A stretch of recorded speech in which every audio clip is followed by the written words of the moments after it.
இது வந்து 10 மார்ச் ஞாயிற்றுக்கிழமை சாயந்தரத்துக்கு மேலே குட்டீஸ்க்கு வந்து ஸ்கூலில் பிடி மிஸ் திட்டுறாங்க, எங்களுக்கு வந்து நெயிலை கட் பண்ணி விடுங்க அப்படின்னு சொன்னதுனால சரி கூடயே சேர்த்து நம்மளும் வந்து கட் பண்ணிப்போம். ஏன்னா 2 வாரத்துக்கு மேலே ஆச்சு நாங்கள் எல்லாருமே உட்காந்து நெயில் கட் பண்ணி, அதனால நெயிலெல்லாம் கட் பண்ணி முடிச்சுட்டு அப்படியே வெளியில் வந்து வாசலுக்கு தண்ணியை தெளிச்சு விட்டுலான்னு. ஏன்னா இந்த மண் வந்து வெயிலுக்கு நல்லா காஞ்சு போய் ஒரு வண்டி போனால் கூட பறக்க ஆரம்பிச்சிருது. அதனால் இப்படி தண்ணியை வந்து தெளிச்சு விட்டோம்னா கூலிங்காகவும் இருக்கும். அந்த மண் வந்து பறக்காததுக்காக ஈவினிங்க்கு மேலே கொஞ்சம் அடிச்சுட்டு அப்படியே வாட்டர் வாஷும் வந்து வண்டிக்கு வந்து பண்ணியாச்சு. நிறைய ரோட் சைட் கடைங்க ஹோட்டல்களெல்லாம் வந்து தோசை சுடும்போது வந்து பார்த்துருக்கேன். ஃபஸ்ட்டு வந்து எண்ணெய் ஊற்றி சுட்டு எடுத்துருவாங்க தோசையை. நம்ம என்ன ஃப்ளேவர் கேட்குறோமோ அதை வந்து மேலே வந்து தேய்ச்சி விட்ருவாங்க. பட்டர்னா பட்டரு, கீனா கீ வந்து தேய்ச்சி விட்றாங்க.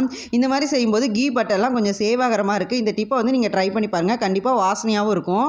இன்றைக்கி வந்து அமாவாசைங்கனால நோ நான்வெஜ், அதனால் நல்லா சாம்பார் தொட்டு கீ ரோஸ்ட் வந்து சாப்பிட்டு முடிச்சதுக்கப்புறம் லிட்டில் பிரின்சஸ் வந்து அவங்க டேடிக்காக ரோஸ் மில்க் வந்து போட்டு கொண்டுட்டு வந்திருந்தாங்க. ஒரு முறை சர்க்கரையோட அளவு தெரியாமல் போட்டதுனால இப்போல்லாம் வந்து டெஸ்டிங் மேடம் செஞ்சுட்டு தான் எங்களுக்கு வந்து கொண்டு வந்து கொடுக்குறது. ரோஸ் மில்க் கூட இந்த நாள் வந்து சூப்பராக வந்து முடிஞ்சது.